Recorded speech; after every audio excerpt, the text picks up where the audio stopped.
Nação rubro-negra, quarta-feira de clássico, Maracanã cheio, clima de decisão e um Flamengo que entrou em campo para marcar um ponto importante no início da temporada de 2026. O confronto contra o Vasco foi mais do que apenas mais um jogo do calendário. Foi a primeira vez no ano que Felipe Luís optou por escalar o time principal, decisão que automaticamente elevou o nível técnico da partida e chamou a atenção de todos que acompanhavam o duelo. Desde os primeiros minutos, o Flamengo demonstrou controle das ações, ocupando o campo ofensivo, impondo ritmo e dificultando qualquer tentativa de saída de bola do adversário. O cenário se desenhou rapidamente como um jogo de domínio rubro-negro, com posse de bola elevada, linhas altas e presença constante no campo de ataque. O placar final apontou vitória por 1-0, com gol de Carrascal. Mas o que se viu em campo foi um jogo muito mais amplo do que o resultado sugere. Ao longo dos 90 minutos, o Flamengo apresentou superioridade técnica, tática e mental, criando um volume de jogo consistente e repetido. As chances surgiram em sequência, com infiltrações, finalizações de média distância e bolas trabalhadas dentro da área. O gol marcado por Carrascal foi consequência direta dessa pressão constante, que empurrou o Vasco para trás durante grande parte da partida. Mesmo com o placar mínimo, o número de oportunidades claras construídas pelo Flamengo foi significativo, deixando evidente que o resultado poderia ter sido mais elástico.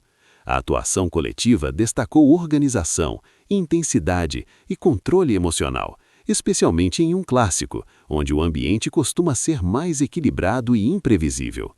Ainda assim, o Flamengo manteve o plano de jogo do início ao fim, sem permitir que o adversário encontrasse espaços para reagir de forma consistente. Do lado vascaíno, um nome se destacou de forma isolada durante o clássico: o goleiro Léo Jardim. Responsável direto por manter o placar em apenas 1-0, ele realizou diversas defesas importantes, evitando pelo menos 3 ou 4 chances claras de gol do Flamengo. Em momentos decisivos, Léo Jardim apareceu para neutralizar finalizações que tinham o endereço certo, sendo o principal fator para impedir um resultado mais amplo no Maracanã.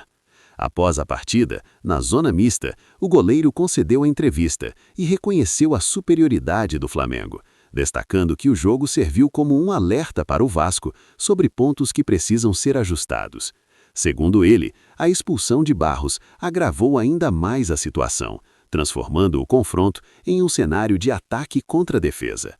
A expulsão de Barros foi um ponto de virada definitivo no clássico. Com um jogador a mais, o Flamengo passou a dominar completamente as ações, aumentando ainda mais a pressão e reduzindo o Vasco a uma postura totalmente defensiva.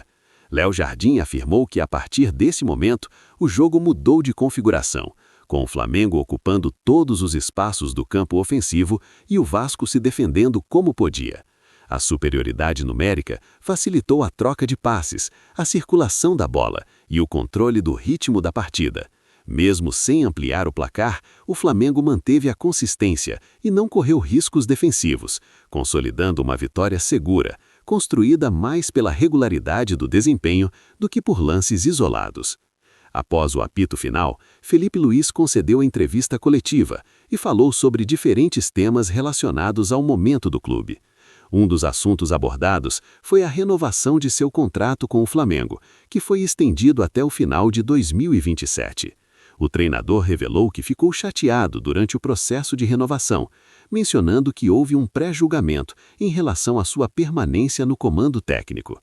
Felipe Luís também confirmou que recebeu sondagens de clubes europeus, incluindo o Atlético de Madrid, mas afirmou que a renovação com o Flamengo foi o melhor caminho para todas as partes envolvidas.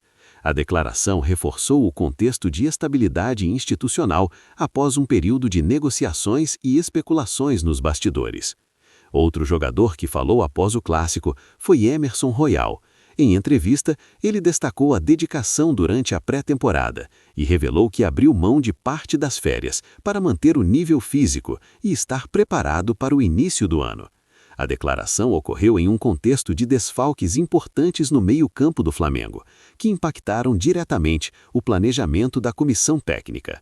Jorginho ficou fora por conta de um procedimento odontológico. Saúl segue em recuperação após cirurgia no tornozelo. De la Cruz passa por controle de carga. E Alan não vem sendo relacionado por estar na lista de negociáveis. Esse cenário obrigou Filipe Luís a buscar alternativas internas para manter o equilíbrio da equipe. Diante dessas ausências, uma das soluções testadas nos treinamentos foi a utilização de Mikael em uma nova função.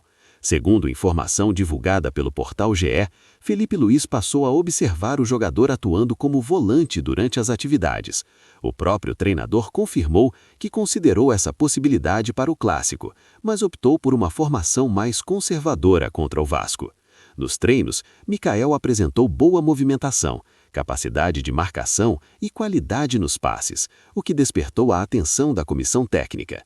Ainda assim, o uso de Mikael nessa posição é tratado como uma solução de emergência, não definitiva, e a tendência é que ele não seja utilizado nessa função em jogos oficiais. Paralelamente aos testes em campo, a situação de Mikael fora das 4 linhas segue em definição. O jogador está fora dos planos do Flamengo para a sequência da temporada, e o destino mais provável é o Santos. No entanto, a negociação está travada por conta de luvas pendentes do contrato firmado em 2024. Enquanto o impasse financeiro não é resolvido, Mikael segue treinando normalmente no Flamengo. A expectativa é de que, após a resolução dessa questão, o jogador deixe o clube. Para continuar acompanhando todas as informações do Flamengo, se inscreva no canal, ative as notificações e participe deixando seu comentário.